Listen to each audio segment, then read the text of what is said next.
Em mais uma ação conjunta, o governador do estado, Rui Costa, e o prefeito de Salvador, ACM Neto, anunciaram em coletiva virtual os protocolos para a volta presencial das atividades comerciais na capital baiana. O assunto é o principal destaque na imprensa nesta quarta-feira em toda a Bahia. No encontro foram definidas as regras para a reabertura das atividades econômicas, culturais e religiosas. Sobre esse e outros assuntos, a gente conversa agora com o presidente da Câmara Municipal de Salvador, o vereador Geraldo Júnior, nosso convidado mais uma vez aqui no Issa Bahia. Seja bem-vindo. Bom dia, vereador. Bom dia, Jefferson. Um abraço especial a você, Jefferson Beltrão. Eu sempre falei da história que liga você ao jornalismo baiano, mas também extensivo esse abraço, meu amigo Fernando Duarte. Parabéns aí pela programação diária realizada por vocês e por toda a produção aí da rádio, não só aqui na capital, como no interior. Estou à disposição, Jefferson. Muito obrigado por aceitar o nosso convite, vereador. Essas medidas foram anunciadas ontem pelo governador Rui Costa, pelo prefeito ACM Neto, representam certamente um certo alívio, não é? Para quem está com as atividades paralisadas, mas ainda não tem uma data certa para serem colocadas em prática, já que ainda dependem de uma queda na taxa de ocupação dos leitos de UTI. Ainda é perceptível um sentimento de insatisfação da população em geral, dos empresários, mesmo depois de divulgadas as medidas de flexibilização, vereador? Jefferson, você sabe que, além do trabalho social nas comunidades, a esse trabalho social que a gente desempenha na cidade do Salvador, como vereador no meu terceiro mandato e agora como chefe do Poder Legislativo, todos sabem da forte representação que tenham na atividade empresarial, no setor do comércio, principalmente em atividades relacionadas aqui na cidade do Salvador. Nós temos, todos os dias, não há um só dia que eu não debata, não discuta de forma harmônica, democrata, com o prefeito ACM Neto, a reabertura, o funcionamento dessas atividades empresariais. Você deve ter acompanhado aí, veiculado em toda a imprensa, na última segunda-feira, recebi, representando mais de 2.000 empresários da cidade do Salvador, uma comissão desses empresários, pontuando medidas adotadas em outras capitais, protocolos estabelecidos em outras capitais. Contei com a sensibilidade do prefeito ACM Neto, da acolhida dessas reivindicações na própria segunda-feira e ontem, terça-feira pela manhã, na coletiva do prefeito ACM Neto com o governador Rui Costa, estabelecido alguns protocolos e algumas medidas. Logicamente que vinculados às questões relacionadas à ocupação dos leitos na nossa cidade, estabelecendo isso em 3 etapas. E a primeira etapa, na expectativa que há hoje da atividade empresarial, que é a abertura das lojas acima de 200 metros quadrados, dos shopping centers, com exceção das praças de alimentação e dos templos religiosos. Essa é a primeira etapa a ser seguida e atingir, pelo prazo consecutivo de 5 dias, a utilização e a ocupação dos leitos na ordem de 75%. Logicamente que essas medidas e protocolos estabelecidas não atendem à expectativa sobre efeito de excelência da atividade empresarial, dos comerciantes. Eu tenho dito nos meus pronunciamentos, e isso tem sido uma tônica da Câmara Municipal de Salvador, é muito difícil, é complicado você cuidar de vidas, estabelecer os critérios para que as pessoas tenham a cautela e o cuidado da sua saúde. A gente tem pregado muito o confinamento, o isolamento social, e aquele que vá para a rua, que necessite, em função da sua atividade empresarial, da sua atividade logística, e aí eu faço uma representação de tudo isso na figura dos prestadores de serviços na área de saúde, aqueles que compõem todo esse bojo na área de saúde, não só do município como do estado. A gente tem pregado o isolamento social.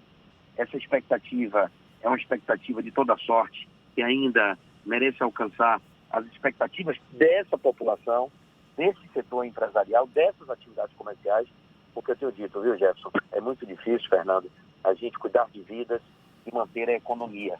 E todos nós sabemos que manter a economia, manter o emprego, circular o dinheiro na cidade do Salvador e no estado da Bahia significa também cuidar das pessoas. A gente tem uma preocupação muito grande, quando eu falo nós temos uma preocupação muito grande, os representantes, os governantes, na certeza de que precisamos fazer isso de toda forma, modulando os interesses empresariais, mas não esquecendo das orientações dos especialistas na área de saúde, eles que têm dedicado uma atenção especial e uma preocupação no combate ao Covid-19. Vereador, muitos empresários reclamam de uma falta de interlocução com os gestores públicos. Ontem mesmo eu mediei uma mesa redonda com a participação de vários empresários. O representante do grupo Business Bahia, Carlos Falcão, que no começo da pandemia divulgou uma carta assinada por centenas de empresários, listando uma série de reivindicações. Ele reclamava que, passado esse tempo todo, não foi convidado para uma conversa com gestores públicos, seja nível municipal, nível estadual. Como é que o senhor avalia essa reclamação de empresários que se dizem não ouvidos pelos gestores públicos, exatamente no momento como esse, em que são tomadas decisões que mexem com a vida deles? Com certeza. Eu vou falar por mim, Jefferson, como chefe do Poder Legislativo da cidade de Salvador. Essa carapuça, infelizmente, ela não me cabe. Não há só dia. Agora mesmo eu estou em direção à Câmara Municipal de Salvador. Falei anteriormente que na última segunda-feira recebi uma comissão de empresários representando mais de 2.000 empresários da cidade do Salvador. Você, não mais do que você e o Fernando Duarte, que divulgou amplamente aí na programação que vocês realizam dia a dia. Nós estabelecemos um enfrentamento, logicamente, um enfrentamento democrático, cortês, saudável, em relação à abertura de algumas atividades durante a pandemia. E aí eu falo das concessionárias de veículos, da revenda de seminovos, das lojas de decoração, aí bem próximo a você, principalmente aí nas espatódias, e transformar os açougues em serviços essenciais. Na próxima terça-feira, estarei numa mesa redonda com empresários de eventos e de bufês da cidade do Salvador, a pedido do procurador parlamentar da Câmara Municipal da nossa cidade, o professor e mestre Edivaldo Brito.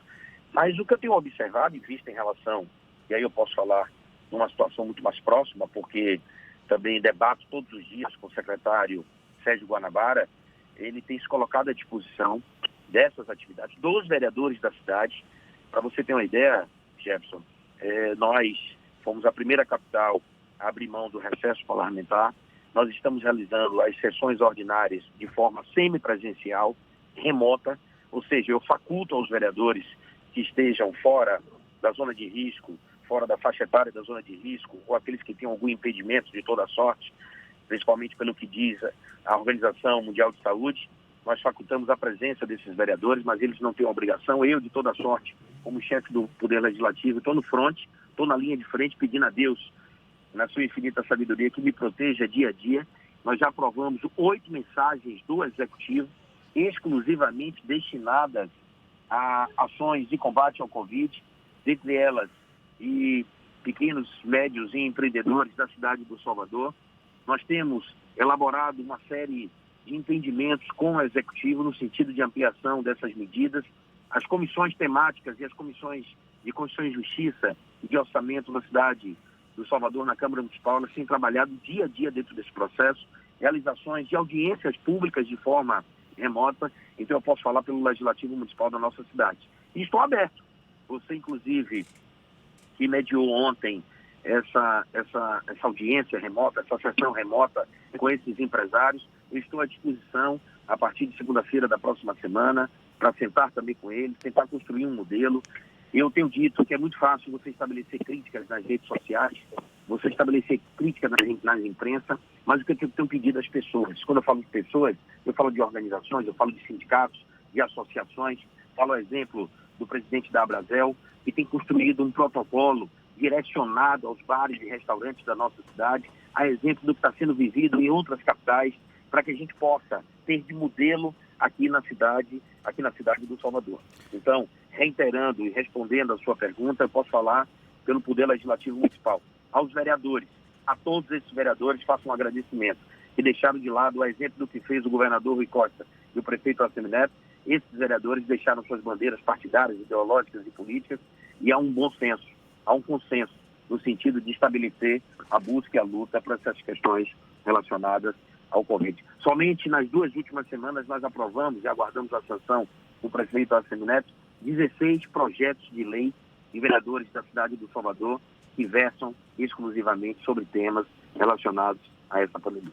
Vereador Geraldo Júnior, em um dado momento na pandemia, o senhor teve um debate um pouco mais tenso por conta da defesa da reabertura de concessionárias e lojas de decoração.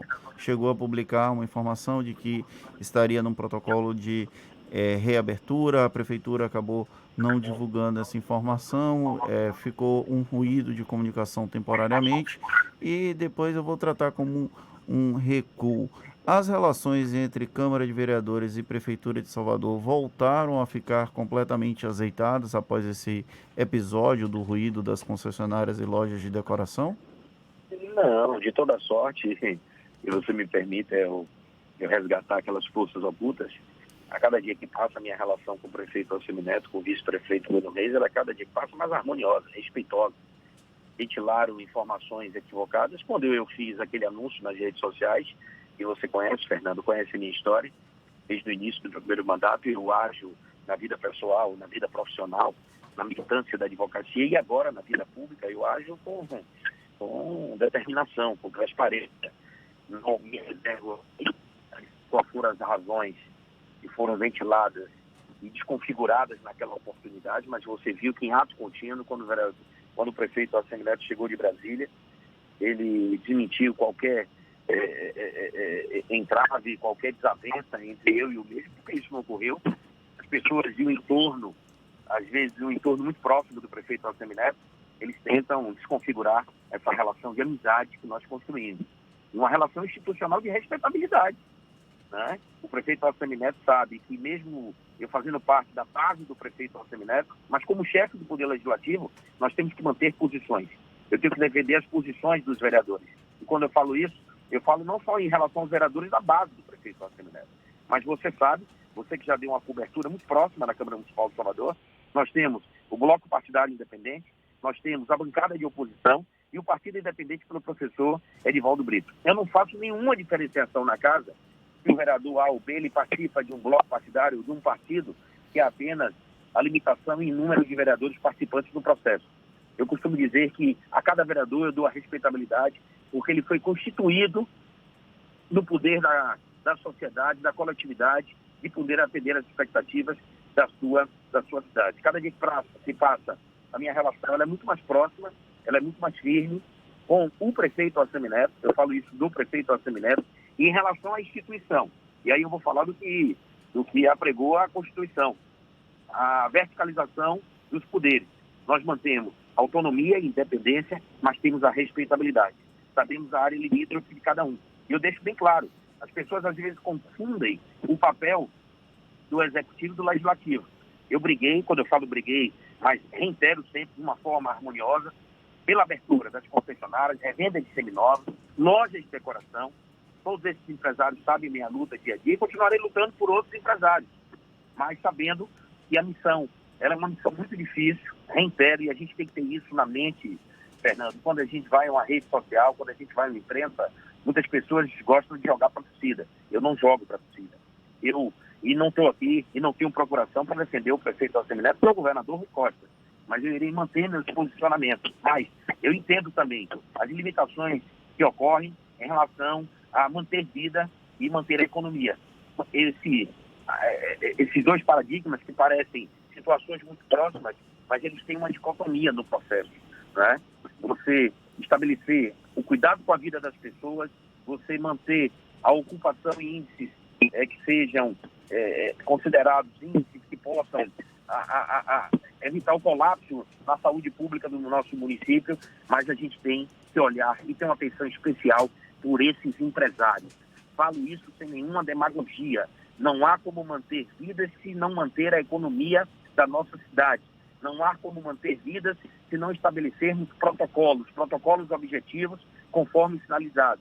E a nossa expectativa, com muita fé em Deus, é que nos próximos dias o prefeito Assemineto e o governador Rui Costa possam sinalizar datas para essas 3 etapas.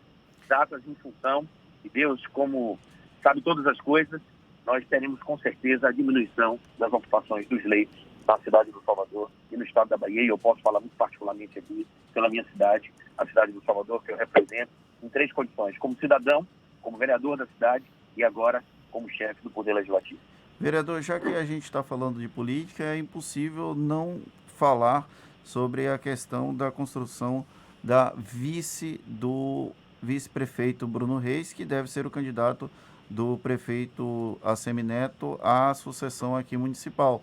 O senhor tem se colocado como uma opção e tinha até estabelecido um prazo, mais ou menos até março, para definir se aceitaria ou não disputar a vice com o Bruno Reis. Já existe uma definição ou um prazo para esse entendimento, se o senhor vai ou não ser realmente o vice do vice-prefeito Bruno Reis?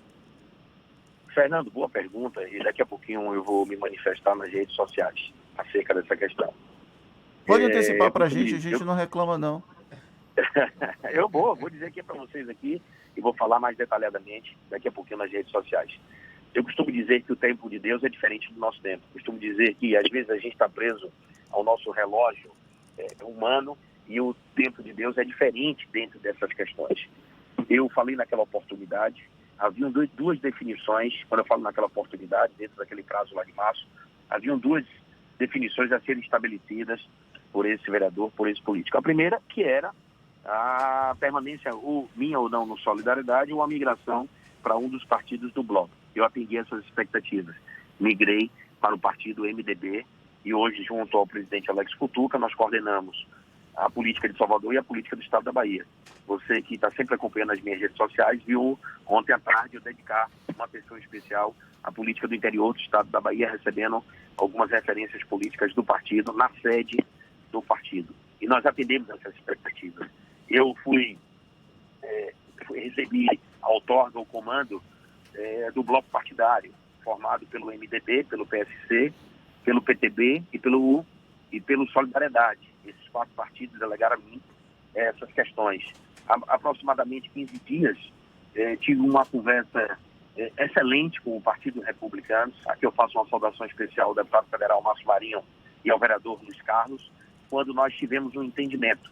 Todos sabem que é mantida, às vezes, de algumas especulações, eu vejo na imprensa e nas redes sociais, como se já tivesse me sido tirado a condição da preferencialidade da escolha. Na última semana, na última sexta-feira, tive com o prefeito Assemineto e no domingo com o vice-prefeito Bruno Reis, e estarei daqui a pouquinho na Câmara com o vice-prefeito Bruno Reis, e foi reiterado que a preferencialidade na escolha é deste amigo aqui de Bussala, o vereador Geraldo Júnior. Eu falei ontem nas redes sociais, vou falar hoje mais uma vez, né? Você vai ver daqui a pouquinho uma publicação nossa às 9 horas da manhã. Eu estou definindo esse processo, eu tenho até agosto as convenções para estabelecer essa definição. Falei anteriormente que precisaria de um prazo de mais 10 dias para a definição, em si mantendo a eleição em 4 de outubro, mas em função dessa prorrogação das eleições para 15 de novembro, o primeiro turno, e 29 de novembro, o segundo turno, também uma prorrogação da minha decisão. Mas tenha certeza, Fernando, que eu tenho conselheiros da minha vida pessoal e política, eu preciso ouvir a sociedade civil, eu preciso ouvir aqueles que dedicaram a mim uma atenção especial na representação com quase 4 anos que eu voto na última eleição, o que é melhor para a nossa cidade, principalmente nesse momento de pandemia, que é compor a chapa do vice-prefeito Bruno Reis, a chapa majoritária, ou se é renovar pela 4ª vez o meu mandato de vereador da cidade. Agora, uma coisa eu quero deixar bem claro, hein? Falei ontem numa rádio com a irmã, e estou dando a você aqui hoje, na grande audiência que você tem aqui na capital, no interior do estado da Bahia. Na hipótese de eu não escolher compor a chapa do vice-prefeito Bruno Reis, e me foi dada essa oportunidade também, a indicação da composição dessa chapa, e também dito pelos 2 representantes, Assemineto e Bruno Reis, que vetos a outros nomes seriam respeitados por eles em relação a mim. Na minha condição de não aceitar compor a chapa do vice-prefeito Assemineto e ir para a empreitada de renovar meu mandato da cidade de Salvador, o meu candidato a vice-prefeito, a minha indicação, a minha escolha, a minha preferencialidade será do Partido Republicano. Já Vereador. deixei isso muito claro, Partido Republicano. Vereador Geraldo Júnior, presidente da Câmara Municipal de Salvador, para a gente encerrar, no mês passado a Prefeitura de Salvador decretou intervenção na concessionária CSN, empresa que tem aproximadamente 700 ônibus, opera com 100% na estação Mussurunga, na Orla de Salvador, com o objetivo ali de preservar os empregos, garantir a manutenção do transporte coletivo. E o senhor recentemente afirmou que o transporte público na capital baiana está falido. A gente sabe que, inclusive, foi criada uma comissão especial na Câmara de Vereadores para atuar na produção de um projeto para o sistema de transporte de Salvador. O que está acontecendo com o transporte, o sistema de transporte público na capital baiana e qual é o objetivo desse projeto de lei que está sendo elaborado pelos vereadores? Gerson, na verdade, nós, por representarmos a cidade, eu tenho dito que o futuro da cidade tem sempre passado pela Câmara Municipal. Nós tomamos algumas deliberações em relação ao transporte público. Eu falei ontem que precisa ter muita coragem para dizer o que eu disse. O sistema público, e vou reiterar para você aqui agora e deixe isso gravado, o sistema público, o transporte público da nossa cidade é um sistema falido. Ele precisa ser repensado. Eu falo de Dona Joana, que mora em Cajazeiras. Eu falo de Seu Zezinho, que mora no subúrbio ferroviário, que necessita do transporte público para o direito de ir e vir, para exercer a sua atividade profissional, aquele que precisa se deslocar na nossa cidade. Se você observar o transporte público da nossa cidade, é um transporte público precário. Eu tenho conversado dia a dia com o secretário de Mobilidade Urbana, a quem, nesse momento, faço um agradecimento especial pela atenção que tem dado à Câmara Municipal das reivindicações. E naquela oportunidade, eu falei em primeira mão, aí na programação aí da Tarde FM, nós criamos uma comissão presidida pelo vereador Henrique Carvalhal e tendo como relator o vereador Carlos Muniz, uma comissão formada por 11 membros. Nós iremos extrair dessa comissão um relatório indicativo ao Executivo Municipal, ao Governo do Estado. Nós estamos totalmente alinhados com o Ministério Público da Bahia, e aqui eu falo na figura da ilustre representante do parquê, doutora Rita Torinho, que não há um só dia que quando nós encaminhemos qualquer dúvida, qualquer solicitação, qualquer ato de proposição em relação ao transporte público, que ela nos dê uma atenção especial.